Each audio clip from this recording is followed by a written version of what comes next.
special show of News Karnataka, Womenia, the Woman of Impact. Hi, this is Ananya Hegde. Today we have with us a special guest, Mrs. Corrine, who is the founder and the president of whitedevoes, Mangalore. Welcome to you, ma'am. Thank you. To start off with, ma'am, could you please tell about your childhood, how interesting it was? About my childhood, I lost my father when I was very young, just 6 years, and I came from a family of 8 siblings. Okay. So there was a lack of the father figure in the house, and another thing was the compensation was we were many children, so time to fight, time to play, time to eat together and have fun together. So childhood was quite nice, nothing extraordinary except that we missed a father figure in our home. Okay, that's, I think, kind of memorable that you lost your father at the age of 6 and... Yes. Yeah. Actually, if you ask me what's my most memorable moment, as children, we were, nowadays children are, excuse me, very smart from a very young age.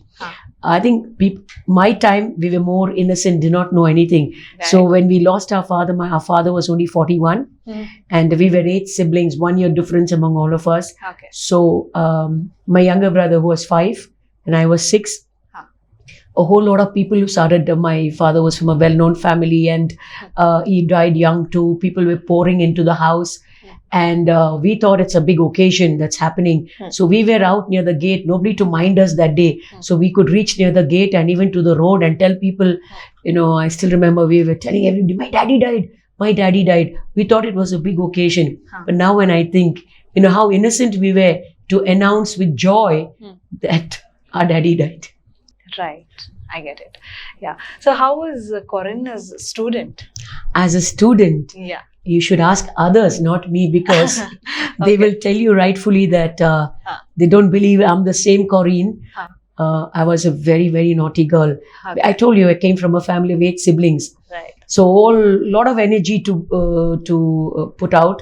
So all that was taken out in the school. At home, a lot of disciplining. So in school, I was always mischievous, always thrown out of class, always found doing mischief. So if you ask my teachers, my headmistress, they all remember me only because I was mischievous, but they said I was good. Okay. So, but this notorious Corrine comes out with a very great thought of humanity, that building a destitute home. So, where did she get all these thoughts and how did she start this? See, if you ask me about myself, in fact, I had love for the poor in me. From childhood, when we would go by bus, if I found a beggar on the road, in those days, they would put a cloth and sit, not like now. So when I would pass, bus fare was 15 paisa, 10 paisa.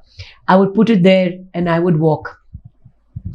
These things were within me because I think maybe my parents also were quite generous to the poor. So there was love within me, but I never expected with my kind of life I would ever do this kind of work, reaching out to psychiatric people on the street. Because from childhood, we always feared psychiatric people on the road because they were half naked. They always, they always had a stone in their hand because people would irritate them and we thought they would always hit us. So we would run away from people who were psychiatric on the street. I myself, I cannot believe I ended up doing this work. But circumstances in my life led me to do this work. True. I think that's a great, I think that was good that it happened in your life, maybe?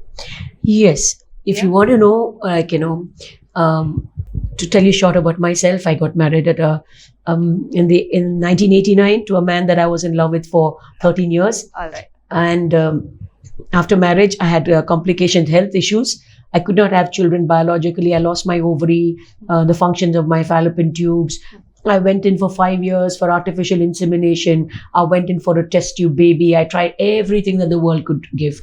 And then it was, I was totally broken within.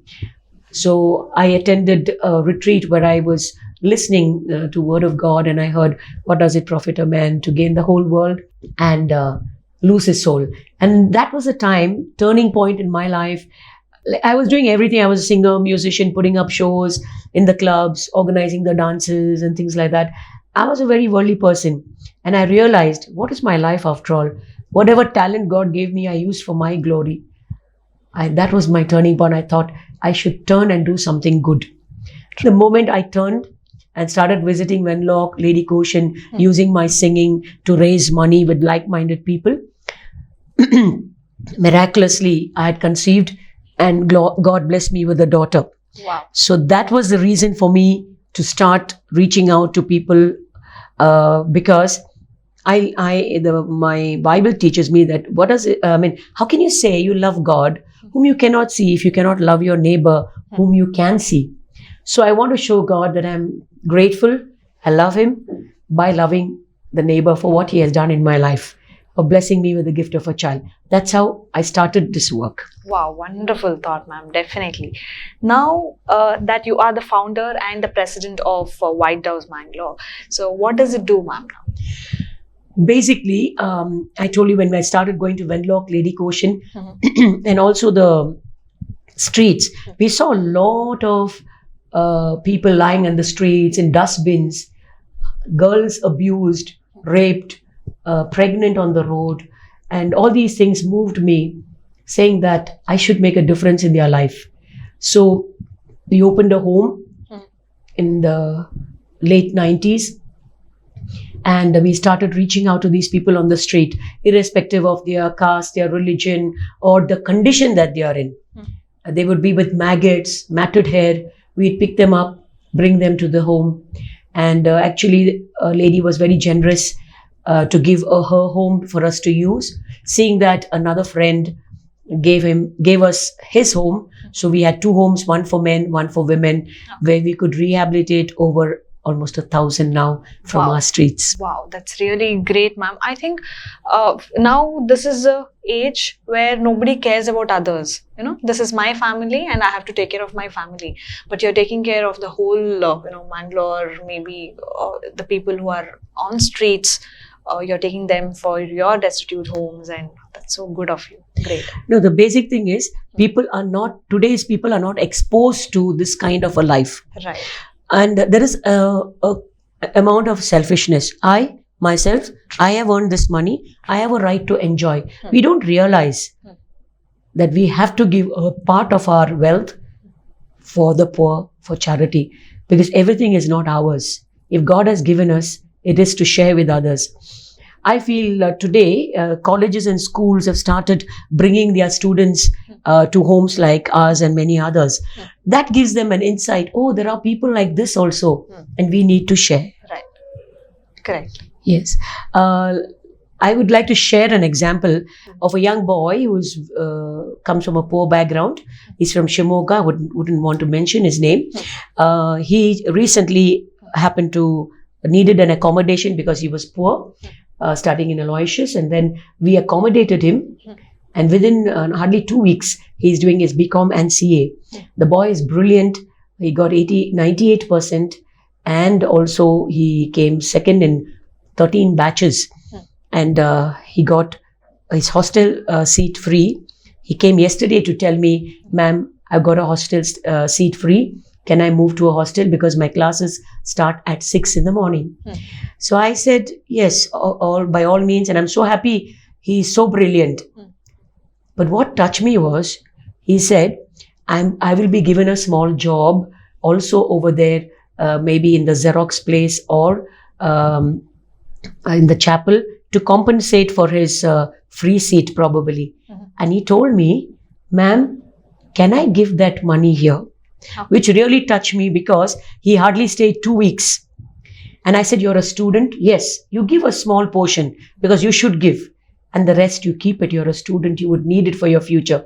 Whereas hundreds of children have passed through our hands doing post-graduation, graduation, and gone away and are well settled abroad and doing very well. Many or almost all of them never turned back to say thank you. But this boy who stayed for 2 weeks And I was touched yesterday when he told me, this happened just last night. Hmm. Can I give that money that they will give me towards this ashram? That's so nice. I think humanity is to Yes. the top. Yeah. Because he lived in such a place, he saw, what it is. Hmm. That moved him. What you said, today people Yes. are selfish Yeah. because they are not exposed Hmm.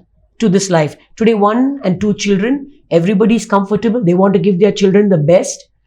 And if you ask me too, how do I manage? Before you ask me, Hmm. everybody asks me a question. Hmm. Such a huge building, 200 bed, psychiatric nursing home, kept in great style, and the inmates are looked after so well. We don't charge anybody anything. How do you manage financially? That's everybody asks us this question, including if a politician walks in.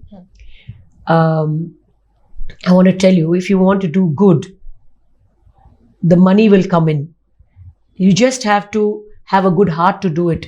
So, if people are exposed to this kind of work, definitely they will be moved to help out and to be a part of this kind of work here and elsewhere. Definitely. I think everyone must have this mindset of helping others. That's what you're giving the I message. think it is inborn in all of us, but we are not exposed. So many people come and ask me, can I volunteer? Can I come? I said, sure, you're most welcome. But I'm sorry to say, not one of them has come all these 29 years. Because there is, once they see it, they want to do something. But then they're carried away with the world and they go with the world, then they forget what they had seen. Correct. There is inborn in everybody to do good, to love, to serve. Everybody wants to do. But it is a calling. Even I told you, I would never think I would do this work. It is a calling that God chose me to do this work through difficulties, through not having a child, through going through sickness, and everything made me stronger in my struggles to do this work. Definitely. Yes, ma'am. Ma'am, I'm also curious to know about this. Like, what is the process of people getting admitted in White Tower? Okay.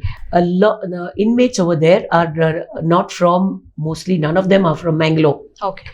All of them are from different states of India, even Nepal, because they wander away aimless and all that, and they are found on the streets. We do not take anybody from any home.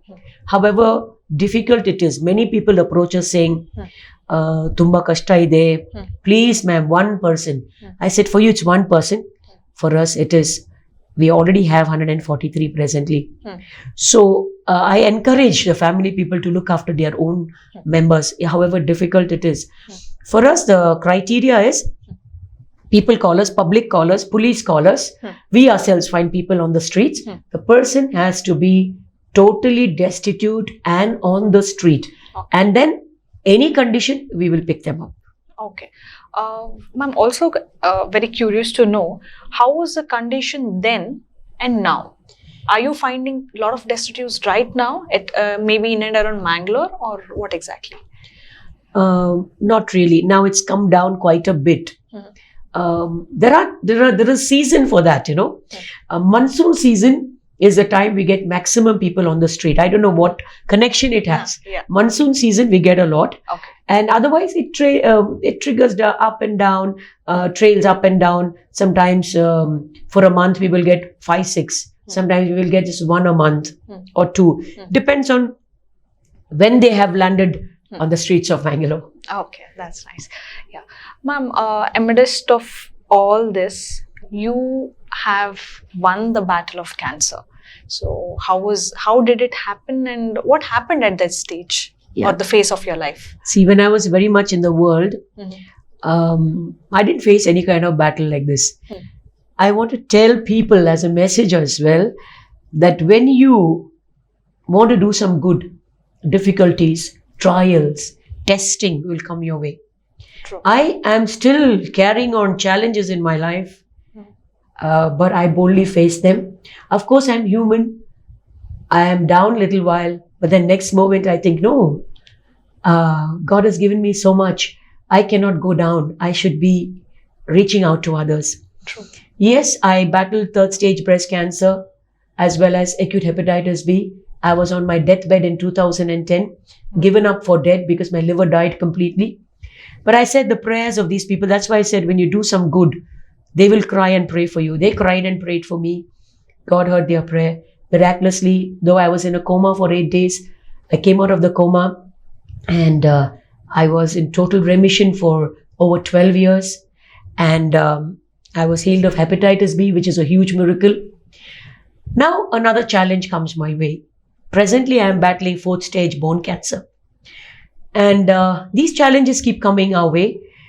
But I do not look at the world, but I look at my God, who supplies all my needs and gives me the strength. Hardly people believe that I'm under treatment for 4th stage bone cancer. But I think my work keeps me going, and that's my joy. Wonderful, ma'am. I think you need a lot of strength and energy from all of us, Yes. probably. Yeah, I think when you do something like this, it's a motivation for you. Come on, carry on. If I was doing nothing and just enjoying my life, probably I would be totally shattered. Today, I feel whatever I have to do, I have done. I've settled my one daughter. I put up a home for these people. I have been blessed with a grandson. I feel fulfillment in my life where my personal duties are. Now it is only to live for others. True. Very true. I think that's a great mentality of anyone can have it, right? Yeah. Thank you. Ma'am, what is that 1 or 2 challenges that you're facing in whitedevoes? Facing in whitedevoes, one thing is after we pick these people and with the love, the care, the medication, they suddenly realize they belong to some place, somewhere, some family, somewhere. And when they cry, I want to go home. Bachi hai, mera bache hai. It breaks our heart. They cannot remember from where they have come. We ask them, I must appreciate my manager, Gerard. He is really good.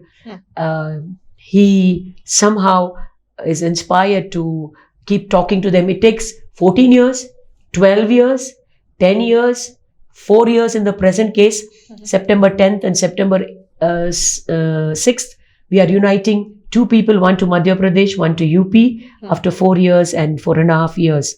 Okay. So it's a challenge because we want to reach out to them, and once we get their home, mission accomplished. We feel great. True. So around 396 cases we have united.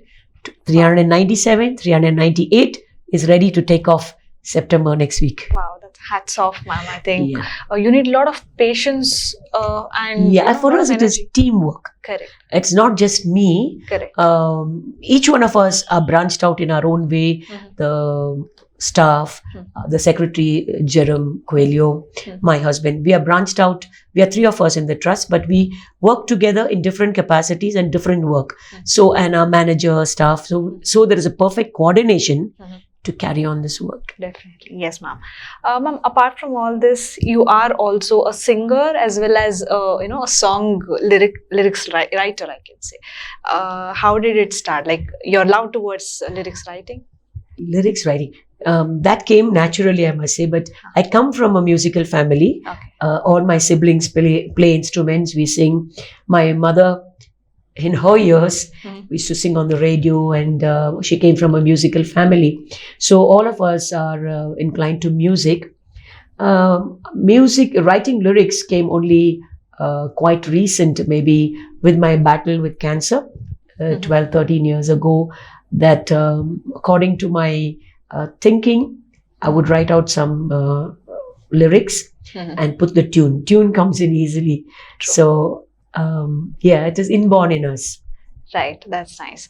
Ma'am, I'm also very curious to know about how do you manage your family life versus your social work? Yeah, there's a lot of support from the family, but it didn't come immediate, Everything is gradual. There were times of struggles at home. Because I would get a call at 11 o'clock, 12 o'clock in the night from the police that there is a woman on the road, there is somebody there. And I would get up, being a single woman, go to pick up the woman or the person on the street. And my husband would always shout at me, and people are taking advantage of you, and why are you going alone in the night? But there were struggles for this work. Now they are in total sync with me, my husband, and of course my daughter too supports. And above that, the support system of my friends, Jerem, the manager, Gerard, people like Sunil Baliga and others. My friends are my great support. And I have a lot like other people, I don't want to mention names, part of whitedevoes members who are a great support system for me for any work. Right. Ma'am, I also want to know about, ma'am, it's been so many years that you are into this social work life. So what is that one thing or the two things that you can tell us that this must be there as a social worker? Maybe your qualities, probably. Love. Okay. Because love conquers everything. If there is love in your heart, I always had, deep down I had love for a poor student in my class or somebody who had no friends. I would fight for them. I would make friendship with them. And I did not realize that it was a good quality till I remember a girl when I was in school, primary. Her name was Bharati, I still remember. Okay. She had a huge hunchback. Nobody was a friend. I used to talk to her just like that, maybe, but she went and told in her home, nobody talks to me, only Corrine talks to me. And I didn't realize just talking to her made an impact in her life. True. After that, I make it a point that I am a friend of the friendless. I am those who have nobody, I want to be there for them. Right. That's very great of you, ma'am. I think you're a very friendly person, I know. Yeah. Ma'am, now that we have had a lot of serious conversation, now let's have a rapid fire round. It's kind of fun. Yeah. Okay. So your first question is, describe yourself in one line. Fun loving. Okay. Nice. Ma'am, if you had the time machine, would you love to go to the past or to the future? Either way. I don't mind going to the past for some occasions and look to the future, what the future holds for me. Right. Okay. Ma'am, if not India, where else can we find Corrine? If not India, I'd like to go to Australia. Okay. I've been there many times and I love the people there. All right. Yeah. Ma'am, your favorite hobby? Singing, making others happy. Oh, that's nice. Ma'am, currently, something which you like doing, what is that? Lazing around. Okay. Listening to music. All right. Ma'am, one thing you would never give up? Eating. Okay. Foodie then. Foodie, yes. Okay. Ma'am, your energy booster? I said my friends and above all, my God. True. Ma'am, one childish thing you still love doing?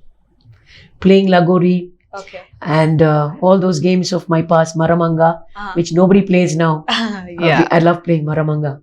Right. Ma'am, have more money or have more time? More time. Nice. Ma'am, one last question. What is that one thing that motivates you always?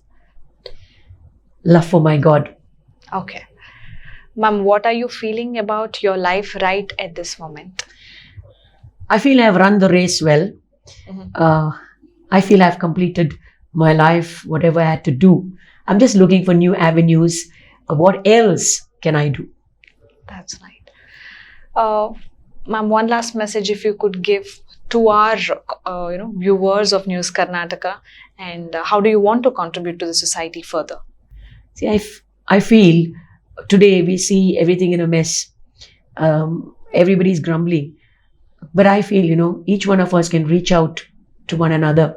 Let's not wait for somebody else to do it. They are not looking like they're going to do things. So without blaming any politicians and things like that, I feel each of us can reach out to maybe our own family member, our neighborhood, somebody on the street. You and I have the capacity. Something in every one of us is there that we can make this world a better place. My message is to everybody, forgive those who hurt you. Love those, even those who do not love you. Let's make this world beautiful by loving one another. Wow, I think the 21st century Mother Teresa is here, probably. I am nowhere close by. People say Huh? she's too stylish for a social worker. Okay. So I'd like to say, I am not a social worker. I am a family person. I'm in the world as a human being, not as somebody who is set apart to be in a religious congregation or something. I need to look good for my family. I need to feel good for myself. And I'm just doing what we are all expected to do. Reach out to one another in their need. So you can be yourself. I tell people you don't have to put an outward mask that you are holy, you're a social worker, carry one bag and go. Right. You can be what you are and do the work that you're supposed to do. So we are doing just what we are supposed to do. Nothing special. Definitely. Thank you so much, ma'am, for My joining pleasure. us. And, out of everything, the humanity is at Stands the top. at Yes, the top. yes. Thank you very much. And we wish you good luck for all your future projects. And please get well soon. Thank you. We would love to see Corrine with, a lot more energy, Yes. I can say. Thank you so much. Okay. Yes, God ma'am. bless Thank you. you. Thank you. Yeah. Thank you, viewers, for watching. Catch me in the next episode of Womenia, the Woman of Impact. Until then, bye-bye. Please do like, share and comment the channels of News Karnataka and News Kannada.